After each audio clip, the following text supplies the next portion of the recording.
Hi friends, welcome to Nahash media. இன்றைக்கி நம்மளுடைய சேனலில் ஒரு சூப்பரான விளாக் பார்த்துலாம். நான் கரெக்டாக 4 மணிக்கு டெய்லியுமே எழுந்திரிச்சிடுறது.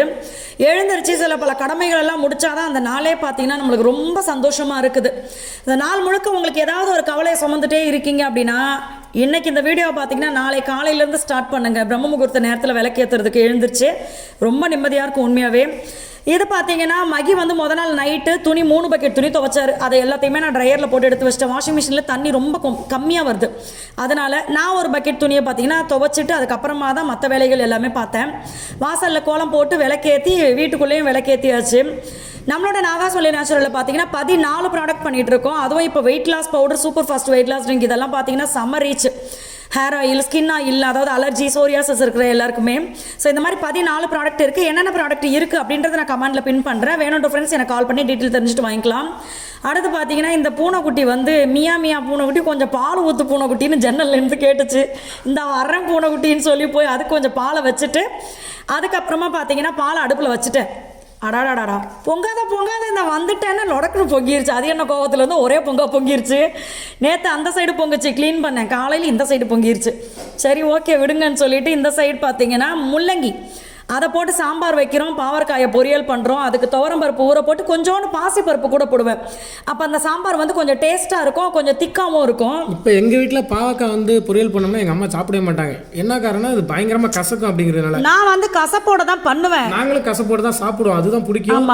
ஆனால் என்னன்னா அம்மாவுக்கு வந்து கசக்குது, அது வேணாங்குவாங்க. அது மெடிசன் தானே, நாங்கள் கசப்போட தான். இப்போ நிறைய பேர் பார்த்தீங்கன்னா கசப்பு போகிறதுக்கு ஒரு வழி சொல்கிறாங்க.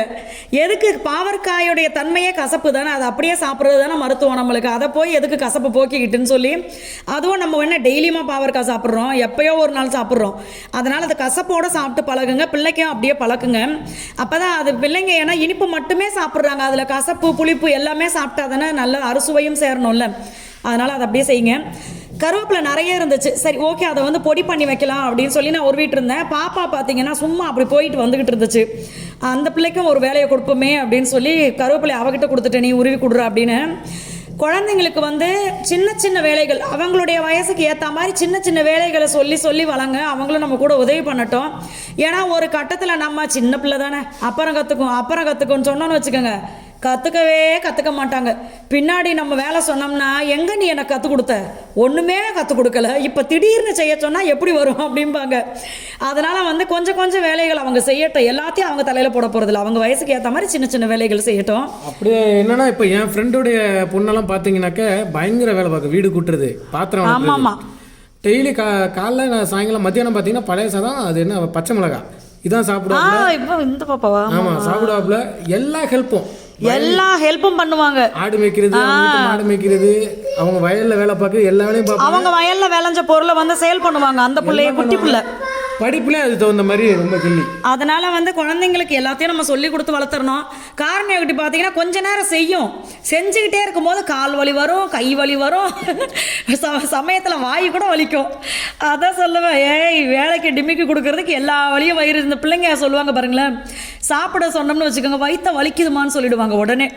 உங்கள் பிள்ளைங்க என்ன சொல்லுவாங்கன்னு சொல்லுங்கள். நம்ம வீட்டில் சாப்பிட சொன்னோம்னா பிடிக்காத விஷயமா இருந்துச்சுன்னா வயிறு என்னவோ தெரியல காலையிலேருந்து வலிச்சுக்கிட்டு இருக்கு அப்படி சொல்ல பாப்பா.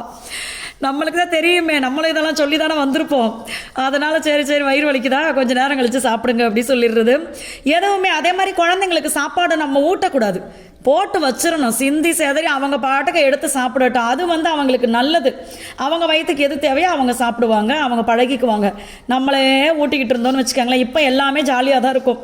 ஆனால் ஒரு பிஸி டைமில் அவங்க வந்து கேட்கும்போது நல்லா சிரிச்ச வாயை அப்புறம் திட்டிட்டு கிடக்கும். அது நம்மளுக்கு தேவையா? அதனால் எல்லாமே பிள்ளைகளுக்கு அழகாக சொல்லி கொடுத்து வளர்க்குறது நல்லது. சப்பாத்தி அடடா என்ன ஒரு அழகாக வச்சுருந்தேன் தெரியுமா கிச்சனு. அதுக்கப்புறமா பார்த்தீங்கன்னா என்னடா இது எப்படி இருந்த நான் இப்படி ஆகிட்டேன்னு சொல்கிற மாதிரி அந்த கிச்சனு.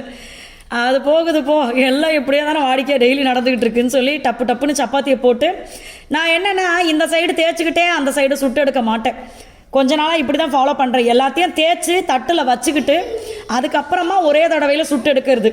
இதுதான் பார்த்தீங்கன்னா நிம்மதியாக இருக்குது. இல்லைனா சம்டைம்ஸுக்கு சப்பாத்தி கருகி போயிடுது. இது என்னடா நொண்ட முடிச்ச வேலையாக இருக்குன்ட்டு இப்படி பண்ணிடுறது.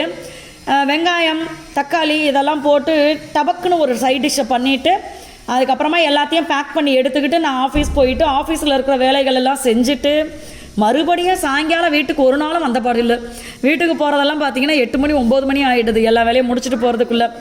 அதனால தான் கடவுளே என்னைய சீக்கிரம் சொந்த வீட்டுக்கு வர வச்சுருப்பா அப்படின்னு ஒவ்வொரு நாளும் முருகர் நினைப்பா இருந்தால் ஒரு கையில் இருக்கிற வேலை எடுத்து குத்தி விடுவோம் ஜாக்கிரதை. சும்மா அப்பா எல்லாத்தையும் நீ பார்த்துக்கப்பா நீ என்ன தான் பார்க்க போகிற அப்படிம்பாரு.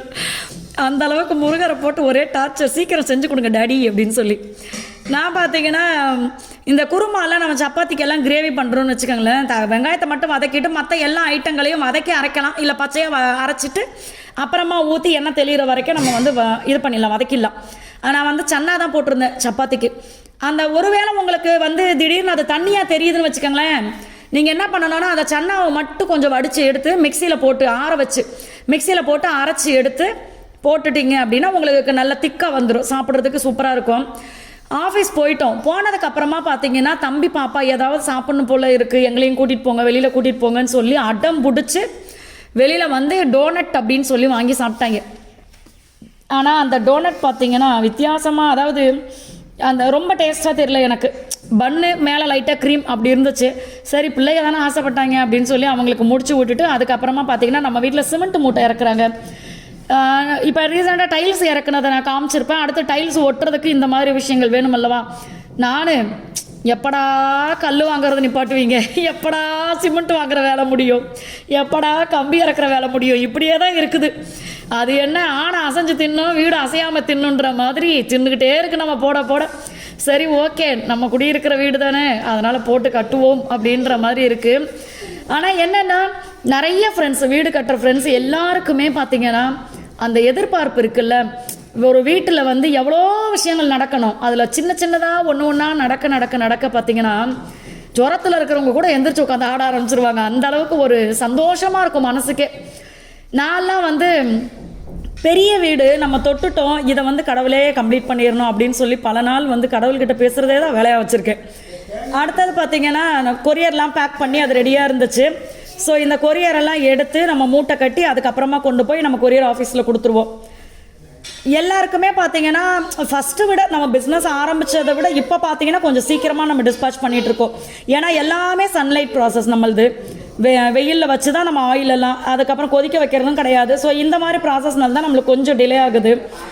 அதுக்கப்புறமா பார்த்தீங்கன்னா வீட்டில் வந்து டைல்ஸ் ஒட்டுறதுக்கு இந்த மிஷின் வச்சு, அது என்ன லிஃப்ட் வச்சு தான் வீட்டில் வந்து மண் சிமெண்ட்டு டைல்ஸு இதெல்லாம் மேலே ஏற்றுனாங்க.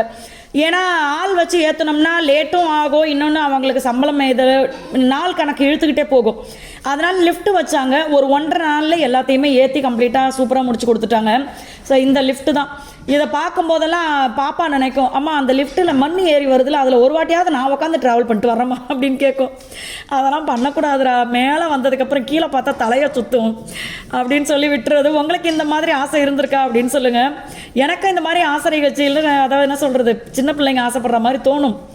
ஏன்னா நம்மளுக்கு தான் பெருசாகிட்டமே அப்படின்னு சொல்லி சில பல ஆசைகளெல்லாம் கண்ட்ரோல் பண்ணிக்கிறது.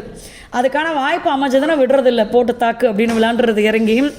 ஸோ இப்போ வந்து நம்மளோட வீட்டில் பார்த்திங்கன்னா எலக்ட்ரிக் ஒர்க்கு, டைல்ஸு இந்த மாதிரி விஷயங்கள்லாம் நடந்துக்கிட்டு இருக்குது.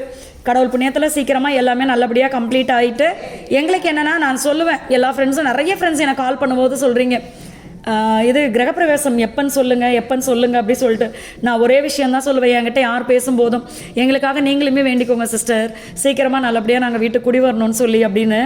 ஏன்னா வந்து நிறைய அலைச்சல், அதே மாதிரி பார்த்தீங்கன்னா நம்மளுக்கு எவ்வளோ சீக்கிரம் வர்றோமோ அவ்வளோ சீக்கிரம் சந்தோஷம் இல்லை. ஏன்னா நாங்கள் அங்கே ஒரு வீட்டு வாடகை, அங்கே ஒரு கரண்ட் பில்லு, இங்கே ஒரு கரண்ட் பில்லு, போயிட்டு வர பெட்ரோல் செலவு, இந்த மாதிரி ஏகப்பட்டது இருக்குது. அதனால தான் கடவுளேன்னு வேண்டிக்கிட்டு இருக்கோம். வீட்டுக்கு வந்து பார்த்தா ஏசி பார்த்தீங்கன்னா டபக்குன்னு ஆஃப் ஆகி போச்சு, அதாவது ரிப்பேர் ஆகிடுச்சு. இப்போ தான் சரி பண்ணோம், அதுங்களும் ரிப்பேர் ஆகி போச்சு. என் ஃப்ரெண்டு கொசு வலை இப்போ தான் கொடுத்தாங்க, அந்த கொசு வலைக்கு நேரம் வந்துருச்சுடா, எட்ரா கட்டுறா அப்படின்னு சொல்லி தூங்கிட்டோம் டபக்குன்னு. ஓகே ஃப்ரெண்ட்ஸ், அடுத்த வீடியோவில் பார்க்கலாம். பாய்.